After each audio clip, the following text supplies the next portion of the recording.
ரேவதி வீட்டை விட்டு போனதை வச்சு தங்கராஜ வெளியில் இருக்கிறவங்க எல்லாம் ஒரு மாதிரி பேச ஆரம்பிச்சிட்டாங்க அப்படிங்கிறது அவரால் ஏற்றுக்க முடியல. முக்கியமாக தங்கராஜ் கிட்ட யாரும் சத்தமாக வாய்ஸை வசதி கூட பேச மாட்டாங்க. மதி பேசினதை அவரால் ஏற்றுக்க முடியல. அதுக்கு காரணம் ரேவதி. ரேவதி மட்டும் அந்த உண்மையை மதிக்கிட்ட சொல்லாமல் இருந்திருந்தாங்க அப்படின்னா கண்டிப்பாக இங்கே அந்த மாதிரி ஒரு சண்டை வர்றதுக்கு வாய்ப்பே இருந்திருக்காது.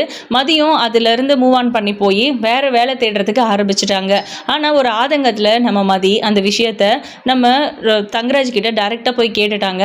ரேவதி சொன்னதுனால தான். ரேவதி சொல்லலைன்னா தெரிஞ்சிருக்காது அப்படிங்கிறத தாண்டி என்னைக்காவது ஒரு நாள் தெரிஞ்சிருந்தாலும் மதி இப்படி தான் ரியாக்ட் பண்ணியிருப்பாங்க. அது தங்கராஜ் புரிஞ்சுக்கிறதுல தான் இருக்குது. ஆனால் எல்லா விதத்துலேயும் நம்ம ரேவதிக்கு நல்லது தான் பண்ணுறோம். அவை என்னடானா நமக்கு விசுவாசமாக இல்லாமல் அந்த குடும்பத்துக்கும் முக்கியமாக மதிக்கு விசுவாசமாக இருக்கா. மற்றவங்க யாராவதுனா கூட பரவாயில்ல, மதி அந்த வீட்டுக்கு இப்போ தான் வந்தா. அவளோட நடவடிக்கையே சரியில்லை. புருஷனை மதிக்கிறதில்ல, மாமியார் மாமனாரை மதிக்கிறதில்ல, வீட்டில் இருக்கிற எந்த வேலையையும் இழுத்து போட்டு செய்கிறது கிடையாது. நல்ல மருமகளாகவும் அவன் நடந்துக்கிறதில்ல, அப்பா அம்மா கிட்ட ஒரு நல்ல மகளாக நடந்துக்கிறதில்ல அப்படின்னு மதி மேலே நிறைய குற்றச்சாட்டுகள் நம்ம தங்கராஜுக்கு இருக்குது. அப்படி இருக்கும்போது அவளை போய் இவ இன்ஸ்பயராக எடுத்துக்கிட்டு எல்லா விஷயங்களையும் அவளை மாறிட்டு வரா. இப்போது அவகிட்ட வேற வீட்டு விஷயத்த, அதுவும் புருஷன் பண்ண ஒரு விஷயத்த சொல்லியிருக்கிறா. கண்டிப்பாக இதனால பெரிய பிரச்சனையாகும். அவள் வானத்துக்கும் பூமிப்புக்கும் குதிப்பா இந்த விஷயம் தெரிஞ்சா அப்படின்னு தெரிஞ்சிருந்தோம். வேணும்னே தானே ரேவதி பண்ணியிருக்கா அப்படிங்கிறது தங்கராஜோட இன்டென்ஷன். இது நம்ம சுரேஷ்க்கு இன்னமும் தெரியாது. நம்ம சுரேஷ் கொஞ்சம் அதாவது பகட்டுக்கு ஆசைப்படுற ஆள். அதனால தான் ரொம்ப ஈஸியாக தங்கராஜ் அவரை இம்ப்ரெஸ் பண்ணிடுறாரு.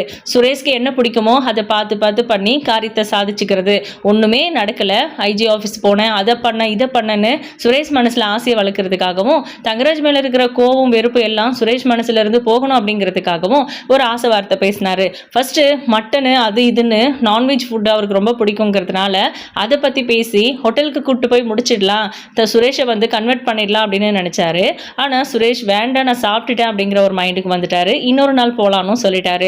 சரி இது ஃபெயிலியர் ஆயிடுச்சு, அடுத்து இதில் நீ விழுந்து தாண்டா ஆகணும் அப்படிங்கிற மாதிரி மனசுக்குள்ளே வச்சுக்கிட்டு நீ இன்ஸ்பெக்டர் ஆனால் எப்படி இருக்கும் அப்படின்னு ஸ்டார்ட் பண்ணி அதுக்கெல்லாம் வாய்ப்பு இல்லையே மாமா உடனே அப்படின்னும் போது இன்னும் ஒரு வருஷத்துக்குள்ள அந்த ப்ராசஸ் முடிஞ்சு நீ இன்ஸ்பெக்டர் ஆகிடுவ, அதுக்கான வேலைகளை நான் நேற்றே பார்த்துட்டு வந்துட்டேன் அப்படின்னு டீட்டெயிலாக சொல்கிறாரு.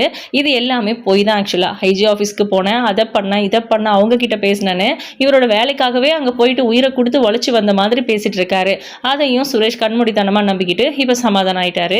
ரேவதியா அடிச்சாரு அப்படிங்கிறத தாண்டி என்னைக்கு இருந்தாலும் ரேவதி நம்ம தங்கராஜ் கூட தானே சேர்ந்து வாழ்ந்தாகணும். அவங்க ரெண்டு பேரும் தானே புருஷன் பொண்டாட்டி. அதில் எப்படி நம்ம கருத்து சொல்ல முடியும்? கண்டிப்பாக அவங்க ரெண்டு பேரையும் நம்ம நிரந்தரமாக பிரிச்செல்லாம் வைக்க முடியாது. ரேவதியை நம்ம வீட்லேயும் வச்சிருக்க முடியாதுங்கிறது. என்னதான் கூட பிறந்த அக்காவாக இருந்தாலும் காலத்துக்கும் அவளை வீட்டில் வச்சு சோறு போட முடியுமா அப்படின்னு நினைக்கிற அளவுக்கு கொஞ்சம் வஸ்டான கேரக்டர் தான் நம்ம சுரேஷ்.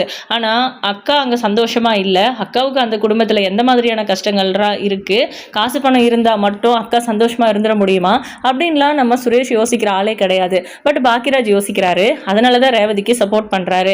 ரேவதி நான் இங்கே இருந்துக்கிறேன்னு சொன்னப்போ கூட கேட்காம நீ வந்துதான் ஆகணும், ஒருவேளை இப்போ நீ என் கூட வரலைன்னா கண்டிப்பாக இனி எப்போவுமே நான் உங்ககிட்ட பேச மாட்டேன்னு சொல்லி அவங்கள எமோஷனல் பிளாக்மெயில் பண்ணி தான் அங்கேருந்து கூட்டிகிட்டு வந்தாங்க. அட்லீஸ்ட் இங்கே நிம்மதியாக இருக்கலாமா அப்படின்னு பார்த்தா அக்கம் பக்கம் இருக்கிறவங்க எல்லாம் பேசுகிறாங்க அப்படின்னு அந்த கௌரவ குறைச்சலுக்காக யோசிச்சு நம்ம லக்ஷ்மி எப்படா ரேவதி மாப்பிள்ளை கூப்பிட்டு போவார் அப்படிங்கிற அளவுக்கு பேச ஆரம்பிச்சிட்டாங்க. இது ரேவதிக்கு சுத்தமாக செட் ஆகல. ஏன் இவங்க இப்படியெல்லாம் பேசுகிறாங்க, மாப்பிள்ளையோட உண்மையான சுயரூபம் தெரிஞ்சா பேசாமையாச்சும் இருப்பாங்க அப்படின்னு எனக்கு தெரியும் அந்த ரீசன் அப்படின்னு நேரடியாக போய் சொன்னாங்க. ஆனால் அவங்க எல்லாரும் மதியை தான் திட்டி விட்டுட்டாங்க. நம்ம ரேவதிக்கு பயங்கரமாக கோவம் வந்துடுச்சு. நீங்கள் யாரும் இந்த பிரச்சனையை சரி பண்ணணும்னு நினைக்க வேண்டாம், என் பிரச்சனையை நானே பார்த்துப்பேன் அப்படின்னு சொல்லி கோவமாக அங்கேருந்து போயிட்டாங்க. ஏற்கனவே அந்த வீட்டிலேருந்து மனசு உடைஞ்சு வந்த ரேவதிக்கு இந்த வீட்டில் நிம்மதி இல்லை அப்படிங்கிற மாதிரி அவங்களுக்கு ஃபீல் ஆகுது. மலர் கொஞ்சம் கோவப்பட்டாங்க. அவர் பண்ணது தப்புன்னு கூட சொல்ல மாட்டீங்க, ஆனால் மற்றவங்க எல்லாரையுமே நீங்கள் நோட்டீஸ் பண்ணி பேசுகிறீங்க.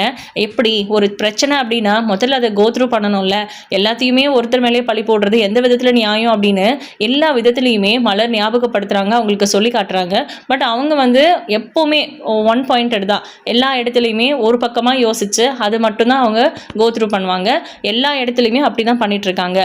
இப்போது நம்ம ரேவதியை பொறுத்த வரைக்கும் திரும்ப அந்த வீட்டுக்கு போகணுமா போகக்கூடாதா அப்படிங்கிற இடத்துக்கெல்லாம் வரவே இல்லை. குழந்தைங்களுக்காக தங்கராஜ் கூட வாழ்ந்து தான் ஆகணும். எப்போ போகிறது என்னங்கிறத பற்றியெல்லாம் அவங்க இன்னமும் யோசிக்கவே இல்லை. அதை பற்றி யோசிக்காமல் இருந்தால் தான் நல்லாயிருக்கும், அப்போ தான் மைண்ட் கொஞ்சம் ஃப்ரீ ஆகும் அப்படிங்கிற மனநிலைமையில் இருக்காங்க. பட் இவங்களுக்கு என்ன பயம், ரேவதி இங்கேயே தங்கிடுவாளோ, அங்கே போக மாட்டாளோ, அக்கப்பக்கம் இருக்கிறவங்க எல்லாம் நம்மள ஏதாவது குற்றம் சொல்வாங்களோ, நம்மளுக்கு அவமானமாக இருக்குமே அப்படிங்கிற மாதிரிலாம். பிள்ளைங்களை விட கௌரவம்னு இருக்கிறவங்களுக்கு இப்படி தான் தோணும் அப்படிங்கிறது. இப்போது மலர் ரேவதி கிட்ட பேசணும்னு நினைக்கிறாங்க. மதி வேற அழுதுகிட்டே ரூமுக்கு போனாங்க. அதனால் நம்ம ரேவதி கிட்ட போய் பேசுகிறாங்க. என்னதான் இருந்தாலும் மதி அவளுக்கு கெட்ட பேர் வரும், அவளை அப்படி தான் பேசுவாங்கன்னு தெரிஞ்சிருந்தோம். உன்னை எல்லாரும் கொஸ்டின் பண்ணுறாங்க, எங்கே அவங்க பேசுறதுனால நீ இங்கேருந்து கிளம்பி போயிடுவீன்னு யோசிச்சு தான் மதி போய் அவங்க கிட்ட சொல்லியிருப்பா, நீ மதியை தப்பாக நினச்சிக்காது அப்படின்னு. என்ன நீங்கள் நான் என்ன அப்பா அம்மா மாதிரியா எல்லாத்தையும் தப்பாக புரிஞ்சுக்கிறதுக்கு? அவங்க பாயிண்டில் மட்டும் அவங்க யோசிக்கிறாங்க. ஆனால் நம்ம வீட்டுக்கு வந்த மருமகள்கள் நம்ம மக அப்படின்னு பொண்ணுங்களை பற்றி அம்மா கூட யோசிக்க மாட்டாங்க. அப்பா ஓகே ஆம்பளை, எப்போவுமே ஆம்பளைங்க சப்போர்ட்டிவாக தான் பேசுவார். பட் அம்மாவாச்சும் நம்மளை பற்றி புரிஞ்சுக்கணும்ல, யோசிக்கணும்ல, ஏன் அம்மா இப்படி இருக்காங்க அப்படின்னு வருத்தப்படுறாங்க. விடு ரேவதி, அதை பற்றி பேசாத.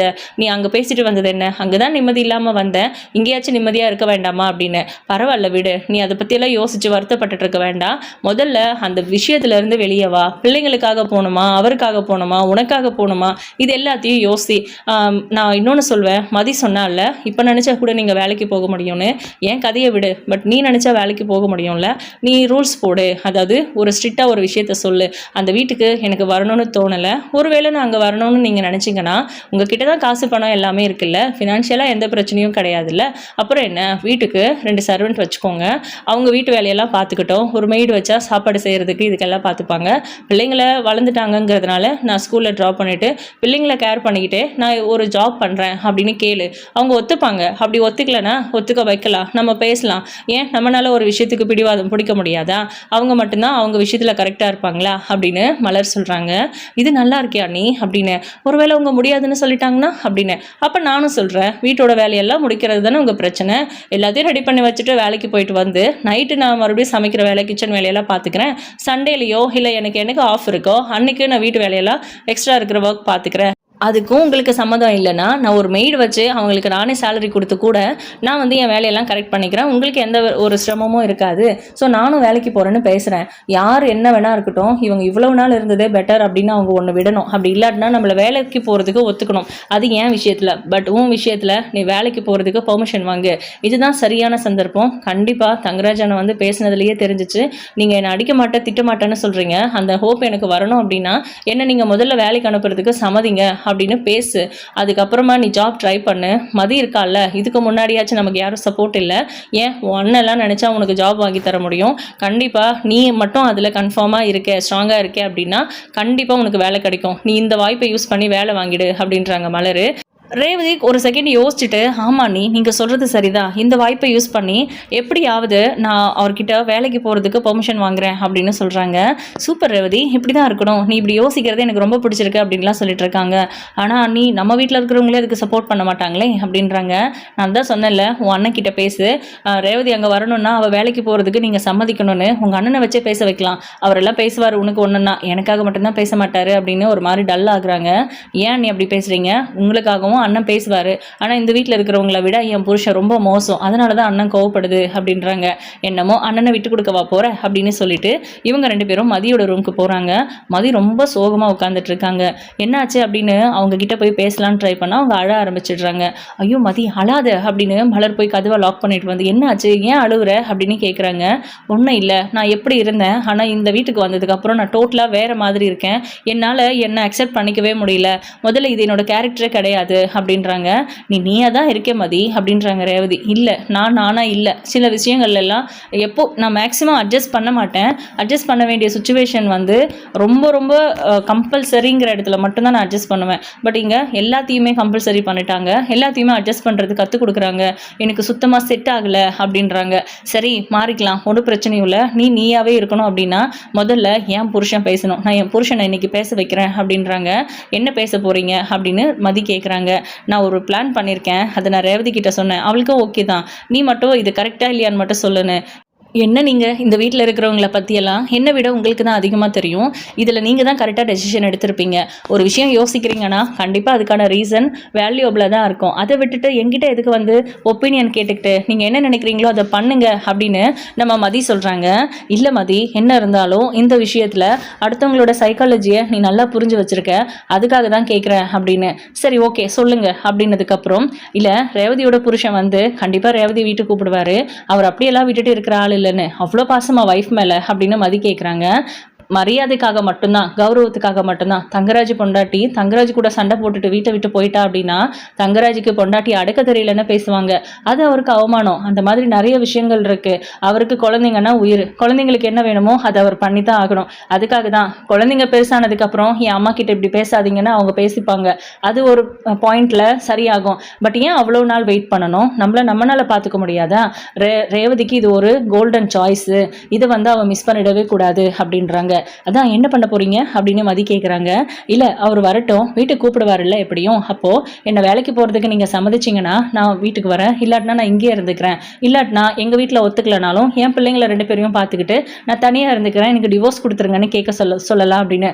டிவோர்ஸா அப்படின்றாங்க. அப்பா, அப்படியே தங்கமான புருஷன், பேருக்கு ஏற்ற மாதிரி தங்கமான புருஷனாக இருந்தாலுமே இந்த மாதிரியெல்லாம் கொடுமைப்படுத்தினா கண்டிப்பாக ஒரு பொண்ணு டிவோர்ஸ் கொடுக்கறதுலலாம் யோசிக்காமல் இருக்கவே மாட்டா. நீ என்ன சும்மா ஒரு பேச்சுக்கு சொல்கிறதுக்கே அவ்வளோ யோசிக்கிற அப்படின்னு. பேச்சுக்கு தானா அப்படின்றாங்க. அப்போது உங்கள் ஹஸ்பண்ட் எப்படி இருந்தாலும் அவரை ஏற்றுக்கிட்டு அவர் கூட வாழணும்னு நினைக்கிறீங்களா அப்படின்னு கேட்குறாங்க மதி. எப்படி இருந்தாலும் வாழ்ந்து தான் ஆகணுங்கிறது என்னோட கட்டாயமாக இருக்குது. ஏன்னா அதுக்கான காரணம் என் பிள்ளைங்களுக்காக அவரை நான் ஏற்றுக்க வேண்டியதாக இருக்குது அப்படிங்கிற மாதிரி சொல்கிறாங்க. அதனால தான் சொல்கிறேன் மதி, இவ மட்டும் இந்த வாய்ப்பை யூஸ் பண்ணி வேலைக்கு போகிறதுக்கு எல்லாருக்கிட்டையும் பெர்மிஷன் வாங்கிட்டா கண்டிப்பாக எல்லாருமே ஒத்துக்கிட்டு தான் ஆகணும். ஒருவேளை என்னை வேலைக்கு போகிறதுக்கு அவங்க சம்மதிக்கலனா நான் அவர் கூட போக மாட்டேன்னு ரேவதி சொல்லட்டும் அப்படின்னு சொல்கிறாங்க. இதை கேட்கும்போது மதிக்கு சூப்பருங்க அப்படின்னு சந்தோஷமாக இருக்குது. அப்போ தான் நம்ம பாக்கியராஜ் கால் பண்ணுறாரு ரேவதியோட நம்பருக்கு. அப்போது நம்ம மதியும் மலரும் சந்தோஷப்படுறாங்க. என்ன இருந்தாலும் அண்ணன், இப்படி ஒரு அண்ணன் கூட ஒரு பொண்ணு பிறக்கணும், அதை விட பெரிய விஷயம் எதுவுமே இல்லை இந்த உலகத்துலன்னு தோணுது எனக்கு அப்படிங்கிற மாதிரி 2 பேருமே ஆச்சரியமாக பார்க்குறாங்க. அண்ணே சொல்லுனே அப்படின்னு அட்டன் பண்ணி பேசும்போது, என்ன பண்ணுறமா, சாப்பிட்டியா அப்படின்லாம் கேட்குறாங்க. இப்போ தான் அண்ணியும் மதியும் எனக்கு சாப்பாடு கொடுத்தாங்க, நான் சாப்பிட்டேன் அப்படின்னு. இல்லைங்க பொய் சொல்கிறா, காலையில் நீங்கள் இருக்கும்போது காஃபி குடிச்சால, அதுக்கப்புறம் 2 இட்லி சாப்பிட்ருக்கா, இப்போ வரைக்கும் எதுவும் சாப்பிடல அப்படின்றாங்க. நான் லஞ்ச் சாப்பிட போகிறேன், அதான் நீங்கள்லாம் சாப்பிட்டீங்களான்னு கேட்குறதுக்காக பண்ணேன்னு. நாங்கள் எல்லாரும் சாப்பிட்றதுக்காக பண்ணியிருந்தா மலரக்காவுக்கு கால் பண்ணியிருக்கலாம், ரேவதிக்கு பண்ணிவிட்டு நாங்கள் எல்லாரும் அப்படின்னு சொல்கிறீங்க அப்படின்னு மதி கிண்டல் பண்ண பாக்கியராஜுக்கு சிரிப்பே வந்துடுது. அதுக்கப்புறம் ரேவதியும் சிரிக்கிறாங்க. அவுட் ஸ்பீக்கர் போட்டு 3 பேருமா என்ன கலாய்க்கிறீங்களா அப்படின்னு பாக்கியராஜ் கேட்டுட்ருக்காரு. எங்க நான் உங்ககிட்ட ஒரு விஷயம் சொல்லணும், நம்ம மீட் பண்ணி பேசுவோமா அப்படின்னு. மீட் பண்ணியெல்லாம் பேச முடியாது, நம்ம 3 பேரும் வீட்டை விட்டு வெளியே போகிறதுன்னு அவ்வளோ சாதாரண விஷயம் இல்லை அப்படின்னு மதி சொல்கிறாங்க. அதுவும் சரிதான், சரி நாங்கள் ஃபோன்லேயே பேசுகிறோம், நாங்கள் தனியாக ரூமில் தான் இருக்கோம் அப்படின்னு சொல்லிட்டு இவங்களோட பிளான் என்ன அப்படிங்கிறத பற்றி சொல்கிறாங்க. சூப்பர் மலரு, நிஜமாவா?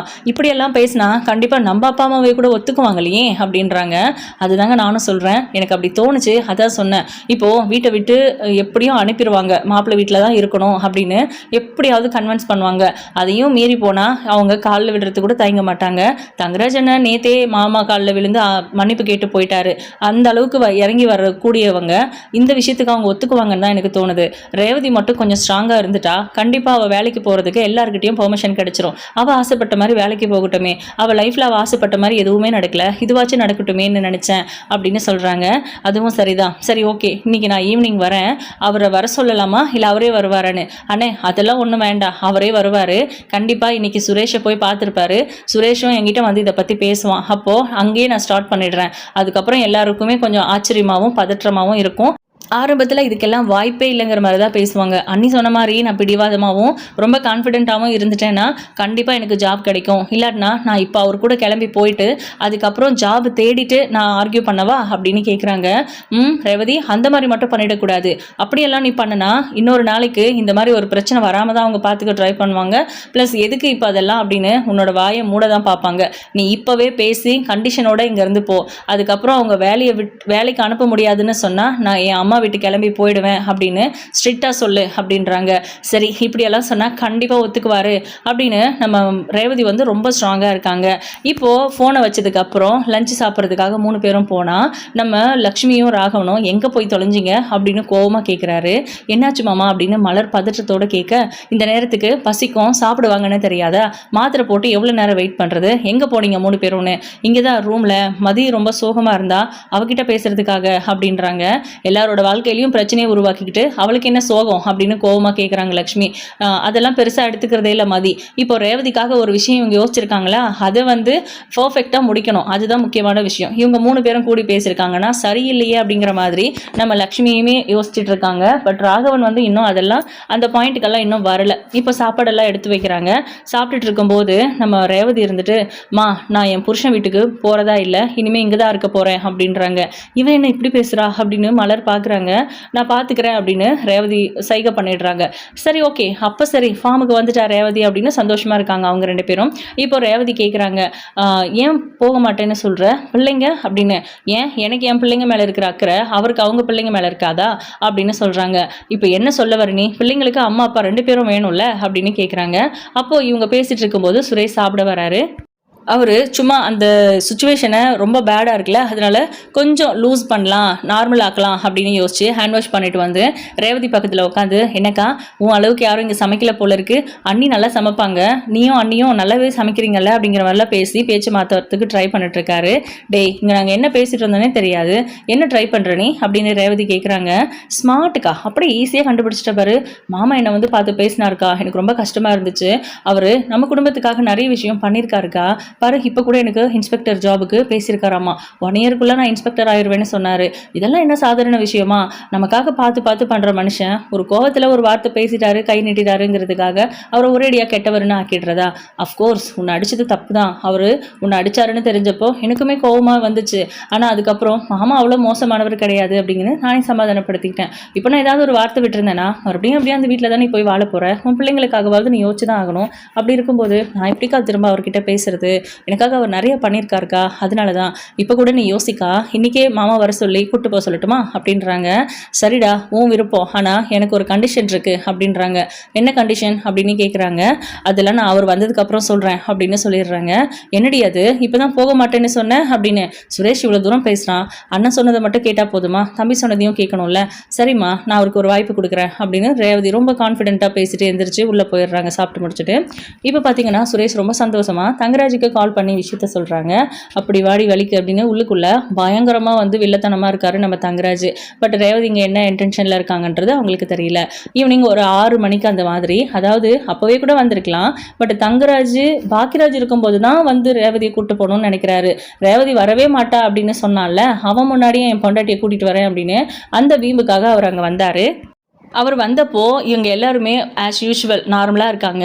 மாமா நான் அடித்தது தப்பு தான், ரேவதி என் கூட வரேன்னு சொல்லியிருக்கா அப்படின்னு சுரேஷ் சொன்னான். அவள் ஏதோ கண்டிஷன் சொன்னாலாம், அது என்னென்னு கேட்டுட்டு நான் கூப்பிட்டு போகிறேன் மாமா அப்படின்றாங்க. தாராளமாக கூப்பிட்டு போங்க மாப்பிள்ள, சமாதானமாகி சந்தோஷமாக வாழணும், இனிமேல் அந்த மாதிரி கை நீட்டுறதை மட்டும் தவிர்த்துருங்க, அது வேண்டாம் அப்படின்ற மாதிரி கொஞ்சம் ரெக்வஸ்டாகவும் கண்டிப்பாகவும் சொல்கிறாரு. புரியுதுங்கிற மாதிரி நம்ம சுரேஷும் தங்கராஜும் சொல்லிடுறாரு. இப்போ எல்லோரும் இருக்கும்போது ரேவதி போகலாமா அப்படின்னு கேட்குறாங்க. சுரேஷ் நான் வரேன் பற்றி சொன்னா, எனக்கு ஒரு கண்டிஷன் இருக்குன்றதை பற்றி சொன்னானா அப்படின்னு கேட்குறாங்க. என்ன கண்டிஷன் அப்படின்னு ஒரு மாதிரி முகம் மாறுது அவருக்கு. என்னங்க எனக்கு ஒரு கண்டிஷன் இருக்குன்னு உடனே முகம் மாறுது அப்படின்னு கேட்குறாங்க. இல்லை அதெல்லாம் ஒன்றும் இல்லை, சொல்லு ரேவதி என்ன கண்டிஷன் அப்படின்னு கேட்குறாரு. இப்படி சிரிச்சுட்டே கேட்டால் தானே நான் சொல்கிறதுக்கு அப்படின்னு. சரி சொல்லு அப்படின்றாரு. இல்லைங்க நான் நம்ம வீட்டுக்கு வரணும்னா நான் வேலைக்கு போகணும், அதுக்கு நீங்கள் சம்மதிக்கணும் அப்படின்றாங்க. நான் வேலைக்கு போகிறதுக்கு நீங்கள் சம்மதிக்கணும்னு நான் கேட்குறதே முறை இல்லாத விஷயம். ஏன்னா அவங்கவுங்க வேலைக்கு போகணும்னு நினைக்கிறவங்க அவங்க இஷ்டப்படி பண்ணிட்டு தான் இருக்காங்க. பட் நான் உங்களுக்கு மரியாதை கொடுக்கணும்னு நினைக்கிறேன், அதான் எப்படி நீங்கள் ஒத்துக்குவீங்கன்னு கான்ஃபிடென்ட்டோட கேட்குறேன் அப்படின்னு. இல்லை ரேவதி அதெல்லாம் வேலைக்கு ஆகாது, நீ வேலைக்கு போகிறத நான் எப்படி அக்செப்ட் பண்ணுறது, நம்மக்கிட்ட நான் காசு பணமா இல்லை அப்படின்னு கேட்குறாங்க. காசு பணத்துக்காக இல்லைங்க, எனக்கு ஏதாவது ஒன்று வேணும் அப்படின்னா நான் உங்ககிட்ட கேட்டுட்டு இருக்க வேண்டாம்ல, நான் வீட்டு வேலையெல்லாம் பார்த்துக்கிறேன், ஒரு வேலை சம்திங் உங்ககிட்ட எந்த ஃபினான்ஷியலாக பிரச்சனை இல்லைங்கிறதுனால நீங்கள் மெய்டு வச்சுக்கோங்க, பிள்ளைங்கள நான் பார்த்துக்கிறேன், பிள்ளைங்களுக்கு வேணுங்கிறத நான் பண்ணிக்கிறேன், உங்களுக்கு என்ன வேணுமோ அதையும் பண்ணுறேன், பட் வீட்டு வேலை மற்றது எல்லாமே வேலைக்காரங்க செய்யட்டும், நான் வேலைக்கு வேலைக்கு போகிறேன் அப்படின்னு சொல்கிறாங்க. அதே காசு தானே நீயும் சம்பாதிக்குவ அப்படின்றாங்க. 2 பேருக்கு வேலை கிடைச்ச மாதிரி இருக்கும், அதே மாதிரி நானும் வேலைக்கு போகிறேங்கிற எனக்கு கௌரவம் இருக்கும்ல அப்படின்னு. அதெல்லாம் முடியவே முடியாது அப்படின்றாங்க. ரேவதி இப்படி பேசினாங்க, அதுவும் தைரியமாக பேசுவாங்கன்னு யாருமே எதிர்பார்க்கல. நான் சரி கொஞ்ச நேரம் கழிச்சு சரிங்க அப்போ நீங்கள் கிளம்புங்க நான் வரல அப்படின்னு சொல்கிறாங்க. பிள்ளைங்களை பற்றி கூட யோசிக்க மாட்டியா நீ அப்படின்னு. முதல்ல நான் என்னை பற்றி யோசிக்கிறேன், அதுக்கப்புறமா பிள்ளைங்களை பற்றி யோசிக்கிறத பற்றி நான் யோசிக்கிறேன் அப்படின்றாங்க. இதெல்லாம் சொல்லி கொடுத்தது மலரு. ஆனால் மதி பேசுகிற மாதிரியே இவங்களுக்கு எல்லாருக்கும் தோணுது. என்ன அவ சொல்லி கொடுத்து பேசுறியான்னு. ஏன் எனக்கு வாய் இல்லையா, என்னால் யோசிக்க முடியாதா? முதல்ல நீங்கள் என்னை பற்றி இப்படி நினைக்கிறத நிறுத்துங்க அப்படின்னு சொல்லிட்டு, நான் வேலைக்கு போகிறதுக்கு நீங்கள் சம்மதிக்கலனா இப்போவே நான் வீட்டை விட்டு கிளம்புறேன்னு. அவள் போனால் நானும் அவள் கூட போயிடுவேன் அப்படின்னு மலரும் சொல்கிறாங்க, மதியும் சொல்கிறாங்க, தங்கராஜும் சொல்கிறாங்க. சரி கிளம்புங்க அப்படின்னு நம்ம ராகவன் கோவமாக சொல்ல அவங்க கிளம்புறாங்க. கோவம் வந்துடுது நம்ம தங்கராஜுக்கு, நிறுத்துறாரு. ஒருவேளை ரேவதி சொன்ன கண்டிஷனுக்கு ஒத்துக்கிறாங்களா என்னங்கிறத வெயிட் பண்ணி பார்க்கலாம். தேங்க்யூ.